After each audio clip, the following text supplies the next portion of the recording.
sekarang saya ingin memberikan tutorial bagaimana sih caranya kita menggunakan Zoom meeting dengan handphone kita saja. Nah, pertama-tama kita pastinya download dulu Zoom dalam Play Store kita. Dan dapat kita download seperti ini, langsung diinstal.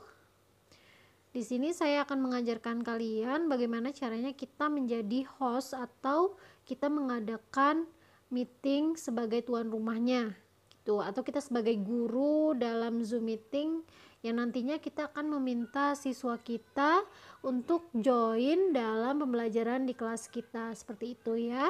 Jadi gunakan handphone saja biar lebih mudah.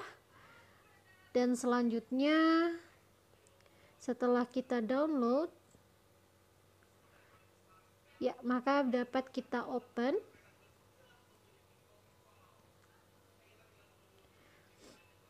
Setelah itu di sini ada pilihan join meeting, sign up dan sign in. Karena ini pertama kali, maka kalian akan sign up terlebih dahulu atau mendaftar terlebih dahulu.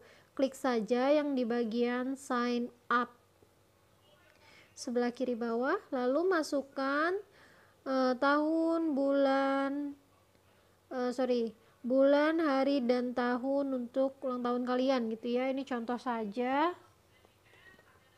Ini contoh. Misalnya tanggal segini-segini. Iya. Lalu set. Nah, kalian diminta masukkan email. Masukkan saja email kalian yang akan digunakan sebagai account kalian pada Zoom. Ya, setelah itu nama depan dan nama belakang kalian tuliskan di sini, diketikkan ya maksud saya. Lalu sign up. Nah, setelah itu kalian harus konfirmasi pada email kalian. Nah, di sini saya membuka email saya dan saya pilih pesan dari Zoom. Lalu saya activate account. Di sini saya klik, maka akan tampil seperti ini. Nah, setelah mengaktifkan Zoom seperti ini, maka kalian diminta untuk mengisi ini. Saya biasanya klik no saja. Setelah continue, maka kalian harus mengisi password kalian. Nah, setelah kalian isi password kalian, di sini saya tidak tunjukkan ya, karena password kan sifatnya pribadi. Lalu kalian langsung skip saja, skip di step, itu ada di bawah ya, itu skip saja. Dilanjutkan pada penampilan seperti ini. Nah, kalau kalian mau langsung mulai meetingnya atau pertemuannya, kalian tinggal start new meeting, start meeting now, atau kalian go to your account gitu. Jadi kalau misalnya mau mulai sekarang ya udah start meeting now aja. Nah, ini adalah tampilan dari punya saya ya. Ini adalah profile saya. Ini saya cek-cek dulu sebentar. Oke, kalau sudah saya keluar saja. Nanti saya masuk lagi ke meeting. Nah, ini dia Zoom meeting yang sudah saya download. Saya klik lagi biar saya masuk, dan ini saya sign in. Sign in ya. Jadi kalau sudah, tinggal masukkan email dan password. Setelah masukkan email dan password, maka akan seperti ini tampilannya. Kalau kita mau pakai fingerprint, nanti mau masuk lagi pakai fingerprint bisa, tinggal di oke saja. Nah, ini adalah tampilan pada layar HP kalian untuk Zoom. Dilihat dulu ada new meeting, join, schedule, dan share screen. New meeting itu kalau kalian mau buat pertemuan sekarang gitu. Misalnya kalian mau bikin pelajaran online dengan Zoom sekarang, maka kalian create new meeting, klik saja yang orange. Nah, kalian juga lihat di bagian bawah sini ya, ini ada pilihan-pilihan juga, bisa dilihat ada meetings, ada kontak, dan lain-lain. Nah, sorry, saya keluar. Ini saya akan membuat schedule meeting dulu ya. Ibaratnya besok saya mau ada meeting atau pertemuan, maka saya tuliskan dulu misalnya kelas saya besok ya, English class. Misalnya besok saya mau ada kelas nih, saya tulis dulu English class, lalu saya setting waktunya kapan, jam berapa ya. Date itu maksudnya adalah tanggal pelaksanaan, from itu adalah jam berapa sampai jam berapa. For your information, jadi kalau misalnya kalian yang gratisan, Zoom itu hanya berlaku 40 menit saja. Setelah 40 menit maka mati dan kalian harus re-invite atau buat meeting baru. Tapi kalau misalnya kalian mau unlimited, misalnya kalian mau mengadakan webinar, mau mengadakan kegiatan sekolah, rapat yang lama gitu, maksudnya lebih dari 40 menit ya, kalian mau beli yang unlimited, maka kalian perlu membayar kalian perlu membayar $15 dengan menggunakan PayPal atau kartu kredit. Jadi begitu caranya ya. Nah, di sini saya aktifkan dulu use personal meeting ID. Jadi kalau misalnya mereka sulit masuk menggunakan link meeting saya, peserta bisa menggunakan meeting ID ini dan password ini gitu ya. Ini untuk join meetingnya.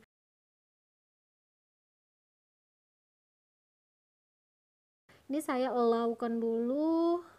Nah, ini untuk invitees itu saya bisa add invitees itu saya bisa kopikan link untuk teman-teman atau siswa-siswa saya yang mau masuk di kelas saya, dan saya akan kirimkan itu melalui WhatsApp seperti itu ya. Nah, di sini saya tempel atau saya pastekan di sini lalu dikirim.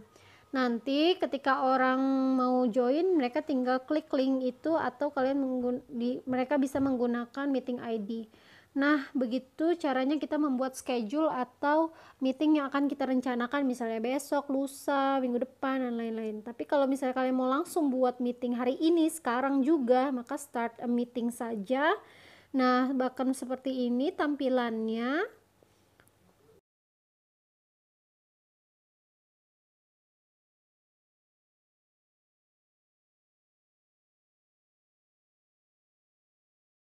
Setelah kalian start meeting, maka akan ada tampilan seperti ini, tinggal digadit saja.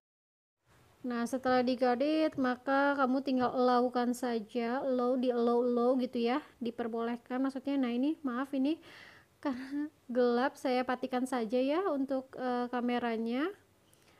Videonya saya patikan, dan ini di sebelah kiri video itu ada mute atau unmute. Kalau tidak tersilang berarti suara kita akan terdengar dengan orang lain, tapi kalau kita mute, kita silang, matiin, berarti suara kita tidak akan terdengar dengan orang lain. Selanjutnya adalah video dan non video ya. Video itu kalau misalnya tidak silang merah gitu, kamu klik warnanya itu terang, tidak ada silang dan warna merah, maka video kamu akan muncul. Mohon maaf ini saya tidak menampilkan video, tidak apa ya. Nah, selanjutnya kalian bisa lihat di sini, saya akan menampilkan fiturnya di sini, ada partisipan. Nah, kalau misalnya kalian belum buat schedule sebelumnya, maka kalian bisa invite, klik saja invite dan copy link. Copy link lalu kalian kopikan ke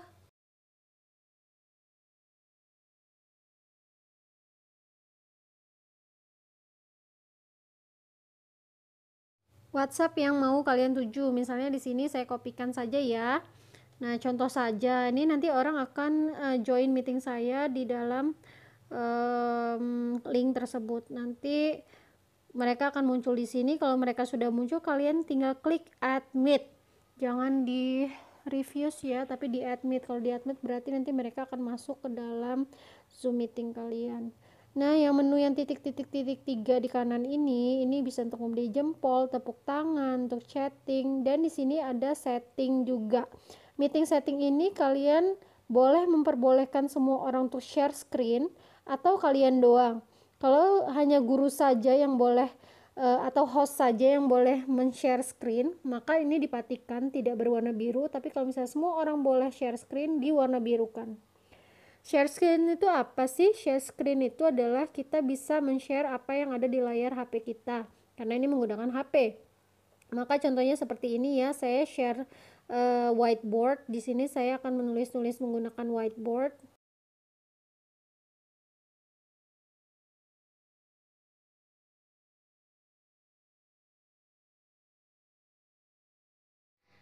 Nah, ini adalah contoh whiteboardnya ya. Saya klik dulu. Nah, ini adalah whiteboardnya, ada pensil di kiri bawah, itu kalian klik maka kalian bisa coret-coret di sini. Nah, di sini kan bisa nih ya, kalau misalnya guru matematika mungkin mau sambil nulis gitu ya, ngejelasinnya bisa. Nah, kalau sudah tinggal stop share, itu berarti layarnya kembali ke kita, ke muka kita gitu. Kalau misalnya share yang lain juga bisa. Untuk share screen HP kita juga bisa, tinggal share screen. Nanti ada pilihannya seperti ini, pilih yang zoom. Kalian pilih yang zoom, dikebawahin ya, duo, terus dipilih zoom. Oh, sebentar. Kalian pilih screen tadi, low, lalu kalian kebawahin, pilih zoom. Di bawah itu ada zoom ya. Nah, ini pilihannya, di bawah ada zoom. Tinggal kalian birukan saja zoomnya. Sebentar. Nah, ini sudah dihijaukan ya, maksud saya nanti layar HP ini akan terlihat oleh peserta dalam Zoom meeting kita. Ini kalau kita pakai handphone.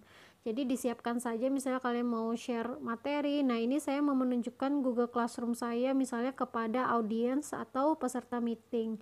Seperti itulah kira-kira ya. Kalau misalnya mau di stop, tinggal klik saja yang warna merah kotak ini, putih merah kotak ini, maka stop sharingnya sudah berakhir. Seperti itu, cukup mudah kan? Jadi tinggal disiapkan saja filenya di screen HP kalian sehingga kalian mudah untuk menggunakannya. Kalau sudah selesai, kalian tinggal end meeting. Oh, end meeting itu di sebelah kanan atas. End meeting itu bisa kamu leave. Kalau leave itu berarti kamu keluar sendiri, orang lain tetap ada di dalam situ. Tapi kalau misalnya end meeting for all, berarti sebagai seorang host atau sebagai si penyelenggara meeting, maka kamu bisa end for all gitu. Jadi kamu yang mengatur karena kamu adalah penyelenggaranya. Seperti itu ya. Jadi cukup mudah menggunakan handphone saja dan selamat mencoba.